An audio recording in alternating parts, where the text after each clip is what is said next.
का संदेश उत्तर प्रदेश देश में जाने जा रहा है। नमस्कार। उत्तर प्रदेश की राजनीति में पीडीए यानी पिछड़े दलित आदिवासियों की लड़ाई जारी है। आज सपा प्रमुख अखिलेश यादव यानी पूर्व मुख्यमंत्री ने महारानी अवंतीबाई लोधी की प्रतिमा पर विधानसभा के सामने बीजेपी कार्यालय के पास माल्यार्पण कर घोषित चुनावी सीट की राजनीतिक और गणित की बात की और समाजवादी पार्टी को फिर से जीत करने की बात कही है। वहीं बीजेपी का अपना दावा है। उप मुख्यमंत्री कह रहे हैं कि इस बार जनता बीजेपी को जिताएगी। बहरहाल घोषित सीट का समीकरण और लड़ाई बेहद ही दिलचस्प हो सकती है। कोई कह नहीं सकता है कि इस कांटे के मुकाबले में कौन अंतिम क्षणों से पहले चुनावी मुकाबला जीत लेगा। लेकिन पहले हम बात करते हैं महारानी अवंतीबाई, जिनका जन्म आज ही के दिन यानी 16 अगस्त 1831 को मध्य प्रदेश के सिवानी जिले के मनकेहड़ी गांव में हुआ। इनके पिता का नाम राव परम सिंह था, जो मनकेहड़ी के जमींदार थे। महारानी अवंतीबाई का 14 साल की उम्र में मध्य प्रदेश के रायगढ़ के महाराजा विक्रम सिंह से शादी हुई और राजगढ़ के महाराजा 1855 में हादसे के दौरान स्वर्ग को चले गए, जिसके बाद नाबालिग पुत्र के हाथ में सत्ता आया। अंग्रेजों ने गोदनामा के खिलाफ बात की और संघर्ष जारी हुआ। स्वतंत्रता संग्राम की वीरांगना ने अंतिम क्षण तक लड़ा। खैर, संघर्ष की लड़ाई के बाद अब हम आते हैं, क्योंकि इसी मौके पर लोधी समाज को साधते हुए अखिलेश यादव ने घोसी उपचुनाव की बात कही। घोसी उपचुनाव के बारे में बात करें तो इस बार यहाँ 5 सितंबर को मतदान है और 8 सितंबर को मुकाबले में कौन जीता कौन हारा यानी परिणाम आने हैं। घोसी लोकसभा सीट में भारतीय जनता पार्टी बीजेपी के दारा सिंह चौहान, जो पूर्व समाजवादी हैं, और समाजवादी पार्टी के सुधाकर सिंह के बीच कांटे का मुकाबला है। इस चुनाव का परिणाम 8 सितंबर को आएगा तो मालूम होगा घोसी का वोट किस करवट बैठा है। घोसी सीट 2022 के विधानसभा चुनाव में समाजवादी पार्टी ने जीती, परंतु समाजवादी रहे दारा सिंह चौहान ने हाल ही में सपा से इस्तीफा देकर बीजेपी में शामिल हो गए, जिसके बाद यहाँ उपचुनाव है। घोसी में कुल मिलाकर 3.5 लाख मतदाता हैं। इनमें से 1.5 लाख मुस्लिम, 80,000 कुर्मी, 40,000 हज कोहरी और 40,000 प्रतिहार। इसी तरीके से आंकड़ा गणित का है। यहाँ 40,000 के करीब यादव, मौर्यों की संख्या 35,000, 30,000 सोनकर और पाल की 25,000 आबादी है।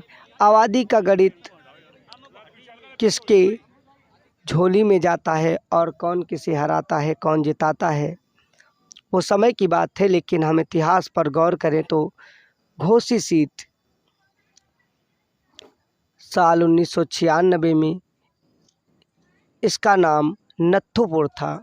इस समय समाजवादी पार्टी के सुधाकर सिंह ने इस सीट से चुनाव जीता और सन 2012 में परिसीमन के बाद इसे घोसी सीट बना दिया गया। तब भी समाजवादी पार्टी के वर्तमान उम्मीदवार सुधाकर सिंह ही इस सीट से चुनाव जीते थे। साल 2017 में बीजेपी के प्रचंड बहुमत की नैया में इस सीट पर भगवा फहराया, यानी भारतीय जनता पार्टी के फग्गू चौहान विधायक बने।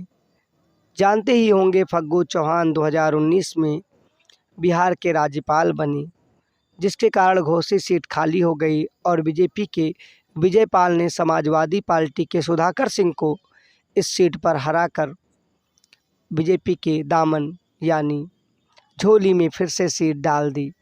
ये मुकाबला यहाँ बीजेपी और समाजवादी पार्टी के सुधाकर सिंह की तरफ जाता दिख रहा है। हालांकि दारा सिंह चौहान को घोसी सीट से लगातार बीजेपी से मुकाबला मिलता रहा है। दारा सिंह चौहान ने कई बार यहाँ हार का डंक भी झेला है। हाल ही में दारा सिंह चौहान का बीजेपी में शामिल होने की यानी जाने की बातें भी आई थी। खैर, वो गए नहीं, राजनीति में ऐसी बातें चला करती हैं। अब अखिलेश यादव ने इस सीट पर समाजवादी पार्टी की प्रचंड जीत और सत्ता के दुरुपयोग की तमाम बातें कही हैं। राजनीति में ऐसे आरोप प्रत्यारोप चला करते हैं, तो हम इन आरोप प्रत्यारोपों पर बात न करते हुए अगर बात करें इस सीट पर, तो बीजेपी ने भी इस सीट पर बताया है कि यहाँ से बम्पर वोटों से उनकी विजय हो रही है। लगातार उत्तर प्रदेश के राजनीतिक समीकरण में इस बार घोषित सीट का इतिहास भी ज़बरदस्त नज़र आएगा, क्योंकि ये समाजवादी और बीजेपी के बीच का मुकाबला नहीं है। इस बार ये मुकाबला है एनडीए बनाम इंडिया का। एनडीए बनाम इंडिया का मतलब है नीतीश कुमार से लेके कांग्रेस, आम आदमी पार्टी और समाजवादी का जो एक गठबंधन हुआ है उसका नाम इंडिया रखा गया है। तो उसकी भी अग्नि परीक्षा अगर बीजेपी से अपनी झोली में डाल देती है तो ये समाजवादी पार्टी के लिए झटका नहीं होगा, झटका पूरी एनडीए गठबंधन की ओर से। इंडिया गठबंधन, खैर इंडिया देश का नाम है, इस गठबंधन के नाम पर हम टिप्पणी नहीं करते, लेकिन डैश डैश डैश करके जो डैश हटा दिया जाता है तो गठबंधन का नाम ही इंडिया हो जाता है। इस पर आपकी क्या राय है, बिल्कुल बताइएगा। और बताइएगा कि इस समय लोधी समाज की राजनीति, जो पिछड़ी और लोधी समाज से आने वाली महारानी अवंतीबाई थी, उनकी राजनीति को समाजवादी और बीजेपी दोनों साधते हैं, क्योंकि दोनों की राजनीतिक मजबूरियां हैं। ये बिना लोधी समाज या पिछड़ों को साधे कोई भी सत्ता के शीर्ष पर नहीं पहुंच सकती है। राजनीति में सब कैसे हैं बखूबी आप समझते होंगे। राजनीति की इस मझधार यानी ऊँट में क्या होता है, देखने वाली बात होगी। जय हिंद। विशाल की रिपोर्ट पर आपको राजनीति और तरह तरह की जानकारियाँ मिलती रहेंगी। अगर आपको पसंद आए तो चैनल को लाइक से सब्सक्राइब अवश्य करें। जय हिंद।